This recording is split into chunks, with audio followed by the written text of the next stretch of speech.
गुजरात में भाजपा की इतनी प्रचंड जीत हुई है, इतनी प्रचंड जीत हुई है कि अभी तक किसी सर्वे में ऐसी जीत नहीं दिख रही थी, किसी चैनल ने भी नहीं दिखाया था। तमाम सर्वे फेल हो गए, हमारा सर्वे भी फेल, और इस बात को स्वीकार करते हैं। हिमाचल प्रदेश में बिल्कुल एग्जैक्ट रहा है, लेकिन गुजरात में पूरी तरह से फेल। मैं आपको आंकड़े दिखाता हूं। गुजरात में जो लास्ट अभी दिख रहा है 182 में से 158 पर जाकर के तस्वीर साफ हो गई है। 16 पर कांग्रेस, यह भी साफ है अब की यहां से ज्यादा जो है कुछ उलटफेर नहीं होना है। आम आदमी पार्टी 4 पर है और अन्य जो है वो 4 पर है। हिमाचल की बात करें तो 68 से 39, 68 में से जो है 39 कांग्रेस की आई है, 26 बीजेपी की आई है। यह जो है वो हिमाचल का यहां पर आंकड़ा है। तो यहां पर हिमाचल पर जो मैंने कहा था, हिमाचल पर हमारा सर्वे जो है वो बिल्कुल सटीक हुआ है। हिमाचल पर हमारा जो आंकड़ा था वो 25 से 30 भाजपा का था, कांग्रेस का 35 से 40 था। आप जाकर के दोबारा से वीडियो देख लीजिए, कोई इसमें अब ये नहीं है कि हार गए तो उसमें जो है वो चीजें बदल देंगे हम लोग। तो और यहां पर आम आदमी पार्टी के लिए जो है वो आम आदमी पार्टी का 0, आप पार्टी का जो है वो 0 यहां पर था कि 0, और यही 0 जो है वो आपको नजर आ रहा है। तो हिमाचल का बिल्कुल सटीक जो है वो यहां पर हमारा सर्वे रहा है। गुजरात की बात करें तो गुजरात के अंदर जो है वो बीजेपी की मैंने दिया था 115 से 125, और दूसरा जो सर्वे दिया था इसके साथ साथ जो है वो भी मैं आपको दिखा देता हूं कि दूसरे में मैंने क्या कुछ जो है इसमें रखा था। 2 मैंने आपको सर्वे बताए थे, और 2 इसीलिए बताए थे कि अगर ज्यादा होता है तो कितना, और दूसरे में मैंने रखा था 130 से 140, ये 2 मैंने आपको बताया था। कांग्रेस का मैंने रखा था इसमें, ये था 50 से 60, और यहां पर था कांग्रेस का 40 से 50, और आप पार्टी के लिए जो है, आप पार्टी के लिए 5 से 7 यहां पर, और ये यहां पर जो है वो आप पार्टी के लिए 10 से 15। आप पार्टी का जो है वो 4 सीटें आई हैं यहां पर, आप पार्टी की 4 सीटें जो है वो आप पार्टी की आई हैं। बाकी जो सर्वे जो नतीजे बताए थे वो फेल हुए हैं, ये आप पार्टी का फिर भी आप थोड़ा बहुत ठीक कह सकते हैं। कांग्रेस का जो है 16 सीट आई है, कांग्रेस की अभी 16 सीट आई है, और बीजेपी 156। किसी ने जो है 150 पार नहीं बताया था, और मैंने भी कहा था कि 150 पार तो नहीं होगा, किसी हालत में 150 पार नहीं होगा। मैंने ये कहा था 140 पार हो सकता है, लेकिन ये 16 सीट जो है ये ज्यादा आई है, और 16 सीट कांग्रेस की कम आई है, जो मैंने अनुमान लगाया था। गुजरात हम घूमे और गुजरात में साफ तौर पर बीजेपी की लहर थी, और इस बात को मैंने सर्वे में भी 5 तारीख को बता दिया था। आज नहीं है कि आज जो इस बात को स्वीकार कर रहा हूं, मैंने 5 तारीख को भी जो सर्वे बताया था, तो दोनों सर्वे के अंदर जो है वो भाजपा की ही सरकार बन रही है। 182 में से 92 जो है वो बहुमत का आंकड़ा है। और मैंने दूसरी दिन जो है ये 5 दिसंबर को ही मैंने ये यहां पर आंकड़ा दिया था और बताया था कि भाजपा जीतेगी, लेकिन इतनी प्रचंड जीत। अब देखिए भाजपा के लिए जैसे गुजरात की जीत हुई थी, और गुजरात की जीत के बाद में भाजपा लगातार साल 6 महीने तक केवल उसी को गाती रही कि ये बात हुई है, सिलेंडर क्यों महंगा है, पेट्रोल क्यों महंगा है, डीजल क्यों महंगा है, बाजार में क्यों महंगाई है, बेरोजगारी क्यों है, अग्निवीर आप क्यों लेकर के आए। हालांकि अग्निवीर का जरूर जो है नुकसान हुआ है।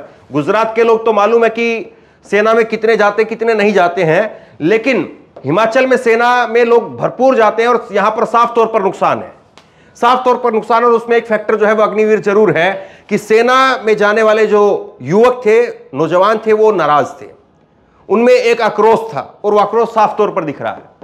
तो यहां पर अब महंगाई बेरोजगारी के नाम पर जो एमसीडी में हार हुई, इनकी दिल्ली एमसीडी में जो हार हुई, उसको भी जो है वो अब ये लोग इस गुजरात से कवर कर गए। गुजरात के नाम पर जो है वो एमसीडी की हार वो छुपा दी, हिमाचल की हार उसको छुपा दिया, और बाकी जगह पर जो बाइपोल में मैनपुरी के अंदर हार हुई उसको छुपा दिया। एक मैं आपको और बताता हूं, मैंने सुबह बताया था आपको कि रामपुर के अंदर जो है वो आजम खान जीत रहे हैं, लेकिन रामपुर में भी आजम खान का उलटफेर हो गया, वहां पर भी भाजपा जीत गई। तो चीजें बदली हैं और बदली हुई चीजों को स्वीकार करना चाहिए। एक बात जरूर है कि जनता भी अब ये बताए और जनता को भी ये तय करना चाहिए कि जो लगातार भाजपा का शासन है, गुजरात के अंदर भाजपा का शासन है, हम गुजरात की बात सबसे ज्यादा करेंगे क्योंकि इस वक्त गुजरात का आंकड़ा सबसे बड़ा है। 155-56 का भी देखिए आंकड़ा कुछ बदल गया है, 18 हो गया है। 155 से जो है ये 155 यहां आया है और ये 18 हो गया है। और आम आदमी पार्टी जो है वो अब 6 पर आ गई है। आम आदमी पार्टी अब यहां पर 6 पर आ गई है। तो ये कुछ आंकड़ा जो है वो बदला है। तो 19-20 जो है वो अब इसमें फेरबदल होगा। कुछ ज्यादा की उम्मीद आप मत रखिए। कुछ ऐसा जो है वो उलटफेर नहीं होने वाला है कि कहीं से कोई काया पलट कर दे और इस पूरे चुनाव का और इस पूरे नतीजे का कि गुजरात में कहीं से जो है वो कांग्रेस जीत जाए या आम आदमी पार्टी जीत जाए, ये दूर दूर तक पहले भी नहीं था और अब तो बिल्कुल नहीं है, क्योंकि शाम का वक्त हो गया। कुछ जो है कुछ ही मिनटों का जो है वो खेल बचा है और उसके बाद में डिक्लेयर हो जाएगा। कुछ सीटें ऐसी होंगी जिनकी वोटिंग जो है वो आखिरी तक चलती है, लेकिन उनसे अब कोई फर्क जो है गुजरात में पड़ने वाला नहीं है। ना ही हिमाचल में जो है कोई ऐसा कुछ जो है वो दिख रहा है कि कहीं पर कुछ बीच में जो है टसल हो और उसके बाद में कहीं पर कोई फोन घुमाने वाली बात या कुछ वैसी चीज जो है वो हिमाचल में देखने को मिले। वैसी चीज भी अब जो है वो शून्य मान करके आप चलिए। तो तस्वीर अब साफ है। अब चीज यहां पर यह तय होती है कि गुजरात में तो गुजरात के लोगों का नरेंद्र मोदी से शायद काम चल जाएगा। और मैं इस बात को बड़ी जिम्मेदारी से कह रहा हूं क्योंकि वहां पर बिजनेस माइंडसेट के साथ में लोग ज्यादा हैं और जाहिर तौर पर बिजनेस जो है वैसे तो खैर बिजनेस भी जो प्रभावित होता है जब महंगाई बेरोजगारी होती है, लेकिन फिर भी उन लोगों का एक अलग ही जो है वो चीजें चलती हैं। जैसे सूरत में सबसे ज्यादा हीरे का कारोबार है, निश्चित तौर पर प्रभावित वो भी हुआ है। लेकिन जिस तरह से फर्क पड़ता है जो दिहाड़ीदार मजदूरों के ऊपर जो पूरी जो आजीविका निर्भर करती है मैदानी इलाकों में, आप यूपी की बात करिए, आप मध्य प्रदेश की बात करिए, आप हरियाणा की बात करिए, जहां पर दिहाड़ीदार मजदूर है, बिहार की आप बात करिए, तो उन जैसे लोगों का क्या, उन जैसे लोगों का सवाल पूछेंगे तो संबित पात्रा कहेगा देखो गुजरात। जो सवाल पूछोगे उसका उत्तर दिखाया जाएगा देखो गुजरात। अब गुजरात के लोगों ने इतना प्रचंड बहुमत दिया है।